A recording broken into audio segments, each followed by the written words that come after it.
காங்கிரஸ் போட்டியிடுகிறது. திமுகவுக்கு அறிவிக்கப்பட்ட தொகுதிகளில் காங்கிரஸ் போட்டியிடுகிறது. இன்னும் சொல்ல போனா 2 பேரும் பிரச்சாரமே பண்ணிக்கிறாங்க. சாத்தியமே இல்ல, சாத்தியம் இல்ல. அப்ப களத்துல காங்கிரஸ்காரர்களுக்கு கோபம் வரும்ல. நீங்க ஒரு அமைச்சரா இருந்தவர், முதலமைச்சரா இருந்தவர், நீங்க வந்து நாடாளுமன்றத்தினுடைய விவகாரத்துறை அமைச்சரா இருந்தவர், அவர் ஒரு பவர்ஃபுல் செக்டர், நீங்க அவரையே நீங்க ஒதுக்குறீங்கன்னா, அந்த தொகுதியை நீங்க வந்து தாரை வார்த்து திமுகவுக்கு கொடுக்குறீங்கன்னா அதை எப்படி ஏற்றுக்கொள்வார்கள்? இப்படி போய்விடும்.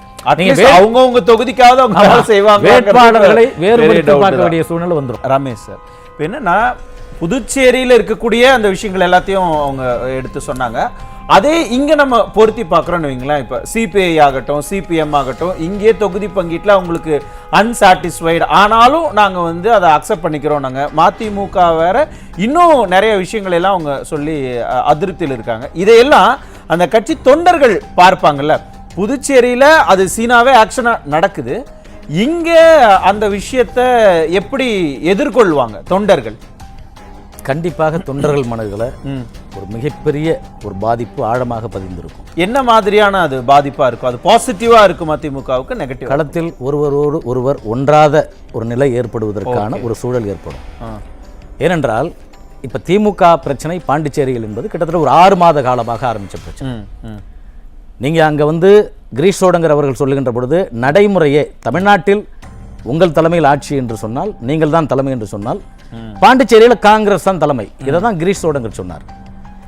இப்ப இடையில ஒரு போன மாசம் வந்து சொன்னார். ஆனா அதுக்கு முன்பாக திரு ஜெகத் ரட்சகன் அவர்களை அனுப்பி நீங்க வந்து பாண்டிச்சேரியில் திமுக தலைமையில் தான் ஆட்சி, தமிழ்நாட்டிலும் நாங்க தான் ஆட்சி, பாண்டிச்சேரியில் நாங்க தான் ஆட்சி. ஏன்னா அங்க வந்து காங்கிரஸ் வந்து ஒரு யூனியன் பிரதேசம். நீங்க காங்கிரஸ் மிக நீண்ட நெடிய பாரம்பரியம் முடியாது கட்சி. அங்க இருக்கக்கூடிய தொண்டர்கள் அதை எப்படி விட்டு கொடுத்துருவாங்க? அதனுடைய எதிரொலி தான் இன்றைக்கு இப்படிப்பட்ட கள நிலவரத்தில் ஒரு மிக மிக மோசமான ஒரு சூழலை உருவாக்கி இருக்கிறது. நீங்க இன்னைக்கு திருமாவளவன் அவர்கள் சொல்லுகிறார், இன்றைக்கு தனக்கு அவர் வந்து 3 வேட்பாளர்களை நிப்பாட்டினார். ஆனா உள்ஒதுக்கீடா திமுக ஒன்று கொடுத்தது. ஆனால் இன்றைக்கு காங்கிரஸ் கிட்டத்தட்ட 5 இடங்களில், ராஜ்பவன் உள்ளிட்ட தொகுதிகளில், அதே போல திருபுவனை உள்ளிட்ட தொகுதிகளில், மங்களம் உள்ளிட்ட தொகுதிகளில் எல்லாமே காங்கிரஸ் போட்டியிடுகிறது. திமுகவுக்கு அறிவிக்கப்பட்ட தொகுதிகளில் காங்கிரஸ் போட்டியிடுகிறது. இன்னும் சொல்ல போனா 2 பேரும் பிரச்சாரமே பண்ணிக்கிறாங்க. நீங்க திமுக ஒரு பக்கம் பிரச்சாரம் பண்ணுது, காங்கிரஸ் ஒரு பக்கம் பிரச்சாரம் பண்ணுது. இதுதான் நட்பு ரீதியான போட்டியா? அதான் ஃப்ரெண்ட்லி ஃபைட்ன்ற மாதிரி இப்ப ஆயிப்போச்சு. ஆகவே இதை நீங்க வந்து கண்டிப்பாக பாக்குறாங்கல்ல. நீங்க 9ஆம் தேதி தேர்தல், அதை உற்று பார்த்து கொண்டு இருக்கக்கூடிய மக்கள் இங்கேயும் பார்ப்பாங்கல்ல. இங்கேயும் அது எதிரொலி இருக்கிறது. ஆனா ரொம்ப குறுகிய காலம் தான் இருக்கு. கிட்டத்தட்ட ஒரு 10-15 நாட்கள் கூட முழுசா இல்ல, 13 நாட்கள் தான் இருக்கு பிரச்சாரத்துக்கு. அதற்குள்ளாக இந்த சிக்கல்களை எல்லாம் களைஞ்சு போய் பிரச்சாரம் பண்றது, இந்த மாதிரியான விஷயங்கள் உள்ளுக்குள்ள ஜெல் ஆகுறது, அதெல்லாம் இனிமேல் நடக்கிறதுக்கு சாத்தியமே இல்ல. சாத்தியம் இல்லை சார். இது வரைக்கும் நடக்கல சார். நீங்க வேட்புமனு தாக்கல் பண்ணி அவங்க கிட்டத்தட்ட இப்ப எல்லாமே முடிய போற சிச்சுவேஷன், பிரச்சாரத்தை தொடங்கிட்டாங்க. நீங்க வேட்புமனுவை வந்து வித்ரா பண்ணுவதற்கான காலகட்டம் கூட முடிந்து விட்டது. அப்படிப்பட்ட ஒரு சூழ்நிலையில நீங்க அதை எப்படி களத்துல அவங்க ஜெல்லாவாங்க, எப்படி ஒற்றுக்கொள்ள முடியும்? எந்த தலைமை அவர்களை கூட்ட அவங்களை அறிவுறுத்த முடியும்? சார், நீங்க வைத்தியலிங்கம் அவர்களுடைய வீடே முற்றுகையிட்டிருக்கப்பட்டிருக்கு. நீங்க திரு நாராயணசாமி அவர்கள், நீங்கள் வந்து அமைச்சராக இருந்திருக்கார், மத்திய அமைச்சராக இருந்திருக்கார், நீங்க வந்து முதலமைச்சராக இருந்திருக்கார், அவருக்கு கூட நீங்க நெல்லித்தோப்பு தொகுதியில நீங்க இடம் கொடுக்கவில்லை என்று அவருடைய வீடு முற்றுகையிடப்பட்டது. உட்கட்சி பிரச்சனையாக இருந்தாலும், அது உட்கட்சி பிரச்சனை தான் இருந்தாலும் களத்துல வந்து காங்கிரஸ்காரர்கள் குதிக்கிறாங்கல்ல. அப்ப காங்கிரஸ் என்ன சொல்லும்? இல்ல நாங்க திமுகவுக்கு விட்டு கொடுத்து விட்டோம், ஆகவே நாங்கள் நாராயணசாமி அவர்களுக்கு கொடுக்கவில்லை, அப்படித்தானே போவோம். அப்ப நாராயணசாமிக்கு அவாய்ட் பண்ணணுங்கிறதால திமுக அப்படித்தானே போகும். அப்ப களத்துல காங்கிரஸ்காரர்களுக்கு கோபம் வரும்ல. நீங்க ஒரு அமைச்சரா இருந்தவர், முதலமைச்சரா இருந்தவர், நீங்க வந்து நாடாளுமன்றத்தினுடைய விவகாரத்துறை அமைச்சரா இருந்தவர், அவர் ஒரு பவர்ஃபுல் செக்டர், நீங்க அவரையே நீங்க ஒதுக்குறீங்கன்னா, அந்த தொகுதியை நீங்க வந்து தாரை வார்த்து திமுகவுக்கு கொடுக்குறீங்கன்னா அதை எப்படி ஏற்றுக்கொள்வார்கள்? அவருக்கும் அங்க ஒரு மக்கள் இருப்பாங்க இல்லையா, அவர் மக்களுக்கான செல்வாக்குடைய தலைவர். ஆகவே இது எல்லாம் சேர்ந்து ஒரு எதிர்ப்பலை கண்டிப்பாக திமுகக்குள்ளே, கூட்டணி கட்சிக்குள்ளே அது எதிரொலிக்கும். நீங்க சொன்னீங்க இல்லையா. இன்னொரு முக்கியமான விஷயமும் என்னன்னா, ஏற்கனவே இங்க விசிகாவுக்கு காங்கிரஸுக்கும் நிறைய மோதல்கள்லாம் வந்து, ராமதாஸ் அவர்களை போய் செல்வ பெருந்தகை சந்திச்சது, அதற்கு அவர் கமெண்ட் பண்ணினது, உடனே விசிகால இருந்து வந்த ரியாக்ஷன்ஸ், இதையெல்லாம் ஒரு பக்கம் இருக்கு. இப்ப மறுபடியும் திருமாவளவன் வந்து காங்கிரஸ் பண்றதெல்லாம் சரியில்லை அப்படிங்கிற ஒரு கமெண்ட்டை அவர் வைக்கிறாரு. லைனா பின்னாடி சிபிஎம் வராங்க, சிபிஐ வராங்க, எல்லாரும் பேச ஆரம்பிச்சிட்டாங்கல்ல.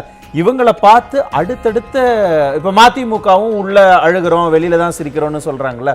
இப்ப கூட்டணி கட்சி தலைவர்கள் எல்லாமே எலெக்ஷனுக்கு முன்னாடியே இந்த அதிருப்தியை சொல்லிட்டாங்கன்னா மக்கள் என்ன மாதிரியான ஒரு இம்பாக்ட திமுக மேல வச்சிருப்பாங்க? அந்த இம்பாக்ட் தான் நீங்கள் கலகலத்து போயிருக்கிறதுன்னு சொல்கிறோம். ஓகே, நீங்கள் கல நிலவரம் பாண்டிச்சேரியில் எப்படி இருக்கிறதோ அது வெளிப்படையாக தெரிஞ்சு போச்சு. இங்கே உள்ள வந்து நீங்கள் சொல்கிற மாதிரி நாங்கள் வெளியில் சிரிக்கிறோம் உள்ள அழுகிறோம், இது இங்கே உள்ள இருக்கு, அவ்வளோதான். ஓகே, கலகலத்து போய் இருக்கிறது கூட்டணி. நீங்கள் வந்து மகா பெரிய கூட்டணி, மாபெரும் கூட்டணி, உள்ள கலகலத்து போய் இருக்கிறது. நீங்கள் உள்ள நாங்கள் வந்து அழுகிறோம் வெளியே சிரிக்கிறோம் என்று சொன்னால் அங்கே காங்கிரஸ் திமுக பிரச்சனை வெளிப்படையாக தெரிகிறது பாண்டிச்சேரியில், இங்கே தெரியல, அவ்வளோதான். ஓகே, நீங்கள் திமுகவினுடைய வேட்பாளர்களுக்கு கூட்டணி கட்சி தலைவர்கள் போய் வாக்கு கேட்கணும். அவர்கள் எந்த கோணத்தில் கேட்பாங்க? அவர் ஜெயிக்கணும்னு கேட்பாரா இல்லை தோக்கணும்னு கேட்பாரா? மதிமுக சொல்கிறான், மதிமுக பொதுச் செயலாளர் போகணும், போய் அவர் வாக்கு கேட்கணும். அவருக்கு கொடுக்கப்பட்டது, அவரும் இந்த மாதிரி ஒரு கருத்தை சொல்றார். அவர் உள்ளார்ந்து ஒரு ஆழ்ந்த மனதோடு அவர் பிரச்சாரம் செய்வாரா என்றது ஒரு கேள்வி. அதே போல கம்யூனிஸ்டுகளாக இருக்கட்டும், மற்ற கட்சிகளாக இருக்கட்டும், மனசார வேலை பார்க்க மாட்டாங்க. மனதார அந்த வேலை எப்படி பார்ப்பாங்க, உணர்வோடு அதை எப்படி செயல்படுவாங்க, அதை தான் சொன்னேன்.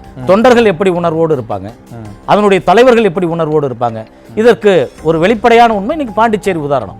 ஓகே, அது வெளிப்படையாக தெரியும். மீண்டும் அதை தான் சொல்றேன், அங்க வெளிப்படையாக தெரிந்து விட்டது, இங்க உள்ளடி வேலை வெளிப்படையாக தெரியவில்லை. ஓகே, இப்ப இந்த கூட்டணி கட்சிகளுடைய அதிருப்தி இருக்கு இல்லையா, இத மு.க. ஸ்டாலின் எப்படி சமாளிக்க போறோம்? முதல்ல சமாளிப்பாரா இல்ல நீங்க படிக்க என்னமோ பேசிட்டு போங்க, எங்களுக்கு 170 இருக்கு, அதுல நாங்க ஒர்க் பண்ணிட்டு போறோம், நீங்க ஜெயிச்சா ஜெயிக்கடி போங்க அப்படிங்கிற ஒரு மனநிலைக்கு திமுகவும் போயிருமோ? இல்ல, சமாளிக்க வேண்டும் என்று சொல்லியிருந்தா நீங்க இந்நேரம் திமுக காங்கிரஸ் தலைமைகள் கூப்பிட்டு இந்த 5 பேர் எதிர்போட்டியாளர்களை வந்து பாண்டிச்சேரியில் சமாதானப்படுத்திருக்கணும். ஓகே, இன்றைக்கு அங்க வந்து இந்த மாதிரி குரல்கள், நீங்க விசிக அண்ணன் திருமாவளவனுடைய குரல் வந்து எதிர்ப்பா ஒழிக்கக்கூடாது, சிபிஐ சிபிஎம் எதிர்ப்பா ஒழிக்கக்கூடாது, நீங்க வைகோ அவர்களுடைய குரல் எதிர்ப்பா ஒழிக்கக்கூடாது. இதையெல்லாம் ஒழிக்காமல் இருந்திருக்க வேண்டும் என்றால் இந்த அளவுக்கு நீங்க ஒழிக்க வைத்து விட்டீங்களே, வெளியில வந்து போச்சே, அப்படியே விட்டுட்டாங்க, அப்படியே வெளியில வந்து போச்சே. நீங்க நேரம் நீங்க வந்து ஒரு மிகப்பெரிய கூட்டணி, எங்களுடைய தலைமையில் இந்த கூட்டணி இருக்கு, பலம் வாய்ந்த கூட்டணி, கொள்கை கூட்டணி, இயல்பான கூட்டணி, இப்படிலாம் சொன்னீங்க இல்லையா? ஏன் கொள்கை கூட்டணி இயல்பான கூட்டணி என்று ஒரு கோணத்தில் இருந்தாலும் கூட ஏன் அதை வெளியில சொல்றீங்க? வெளியில சொல்லக்கூடிய அளவிற்கு அவர்கள் ஆழ் மனதில் எப்படி இந்த கவலை உருவாகி இருக்கிறது? ஓகே, ஓகே, இது தலைவர்களுக்கு உருவானால் தொண்டர்களுக்கு உருவாகலாம், டிரான்ஸ்ஃபர் ஆகும்ங்கறீங்க சார். தலைமை தான், ஆனா கீழே வந்து கிளைக்கழக செயலாளர் அது எதிரொலிக்கும்.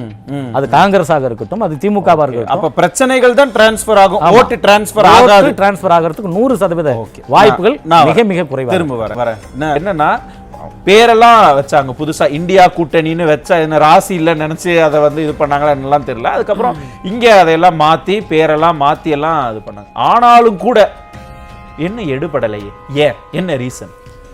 அதாவது நாட்டின் அளவுல இந்தியா கூட்டணியே எடுபடலை. அங்கே ஏற்கனவே இருந்தவங்கலாம் பிச்சுட்டு போயிட்டாங்க, அதில் ஒட்டிக்கிட்டு இருந்தது திமுக தான். ஓகே, இன்றைக்கு அவர்களுக்கும் திமுகவுக்கும் காங்கிரஸுக்கும் கருத்து வேறுபாடு வந்து போச்சு. ஓ, அதனாலதான் இந்த இந்தியா கூட்டணி அந்த பேரே நமக்கு வேண்டாம், இவங்கள ஒரு புது பேர் வச்சுக்கிட்டாங்களோ. இன்னும் சொல்ல போனீங்கன்னா திமுகவில் ஒரு மிகப்பெரிய ஆதங்கமா ஒன்று சொன்னாங்க, இந்த தேசத்துல வந்து ராகுல் காந்தியை பிரதமர் என்று யாரும் சொல்லல, ஆனா பிரதமர் வேட்பாளர்னு எங்களுடைய முதலமைச்சர் தளபதி ஸ்டாலின் அவர்கள் தான் சொன்னாங்க. அந்த உணர்வு கூட அவர்களுக்கு இல்லை, அந்த நன்றி உணர்வு கூட இல்லைன்னு அவர்களை விமர்சனம் பண்ணாங்க. யார காங்கிரஸ் விமர்சனம். ஆமா, காங்கிரஸ் என்ன சொன்னுச்சு, நாங்க உங்களுக்காக பல இடத்துல விட்டு கொடுத்துருக்கோம், பல சூழலில் விட்டு கொடுத்துருக்கோம், எங்களுடைய அமைச்சர்கள் பல இடத்த கொடுத்துருக்கோம் நாங்கள் உங்களுக்கு, நீங்கள் எல்லாம் பேரம் பேசுனீங்க, 16 மத்திய நாடாளுமன்ற உறுப்பினர்கள் வச்சுட்டு 7 மந்திரிகளை வாங்கிட்டு போனீங்க, 8 மந்திரிகளை வாங்கினீங்க, ஆகவே நீங்கள் மட்டும் எப்படின்னு சொன்னாங்க.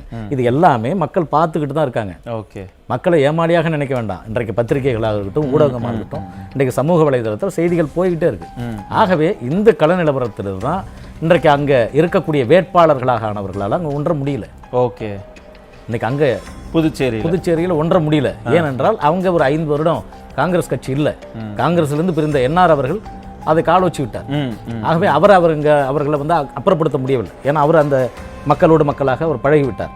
மீண்டும் அவர் வெற்றி பெற்றுவார் என்ற ஆதங்கம் அவர்களுக்கு இருக்கிறது. அதே நேரத்தில் காங்கிரஸ் கட்சியில் என்ன வேதனை என்று சொன்னால், நாங்க தானே இங்க தலைமை ஏற்றிருக்கணும், ஆனா நீங்க வந்து ஜெகத் ரட்சகனை வச்சு எங்களை அவமானப்படுத்தி விட்டு இன்றைக்கு நீங்கள் தான் கூட்டணிக்கு தலைமை என்று கிரீஷோடங்கிற அவமானப்படுத்தினதால அங்க அவர் வந்து திமுகவை இந்த மாதிரி பழி வாங்கணும் எதிரொலிச்சுக்கிட்டே இருக்கு. இது வந்து காலம் நேரம் வந்து கிடையாது, ரொம்ப நியர்பை. இப்ப அங்க ஒரு 9 நாள்னா இங்க ஒரு 1 மாசம், இது எப்படி உடனே மறையாது. இந்த சூழல் இன்றைக்கு தொண்டர்கள் மத்தியிலும் எடுபட்டதுனால அவருடைய மனது காயப்பட்டது. இதுதான் இப்ப அங்க ஏப்ரல் 9ஆம் தேதியே தேர்தல் முடிஞ்சிடும், இங்க 23ஆம் தேதி தான். இப்ப ஏப்ரல் 9 நமக்கு ஓரளவுக்கு ஒரு இது தெரிஞ்சிடும் அங்க என்ன எப்படி போயிருக்கு, அந்த எக்ஸிட் போல் ரிசல்ட்ஸ் எல்லாம் அதுக்கப்புறமா வரும். அதனுடைய தாக்கம் எப்படி இருக்குன்னு நம்ம எதிர்பார்க்கலாம். இல்ல அதனுடைய தாக்கம் தான் இது, இங்கேயும் அந்த தாக்கம் வரும்னு சொல்றேன். 9ஆம் தேதி வரைக்கும் இல்ல அங்க அந்த காங்கிரஸ் தலைமையிலான அந்த அலையன்ஸ் வந்து ஒண்ணும் பெருசா பெர்ஃபார்ம் பண்ணலங்கிறத இங்க இருக்கக்கூடிய மக்களுக்கு தெரிஞ்சிரும். கண்டிப்பாக தெரியும். ஓகே, ஏன்னா அதுல இருந்து கிட்டத்தட்ட இது ஒரு 10-15 நாள் தான் தேர்தல். ஆகவே கண்டிப்பாக தெரியும். இன்னொன்னு அது தெரியறதுனால என்ன நடக்கும்னு சொன்னா, களத்துல அந்தந்த கட்சியினுடைய தொண்டர்கள் போய் வாக்கு சேகரிக்க மாட்டாங்க. ஓகே, இப்ப நமக்கு என்னப்பா அவர் என்ன நம்ம கட்சி வேட்பாளரா, இவர் சொல்லுவார் நமக்கு என்னப்பா அவர் என்ன நம்ம கட்சி வேட்பாளரா. ஓகே, இப்படி போய்விடும். அவங்கவுங்க தொகுதிக்காவது அவங்க வேலை செய்வாங்க, வேட்பாளர்களை வேறுபடுத்தி பார்க்க வேண்டிய சூழ்நிலை வந்துடும்.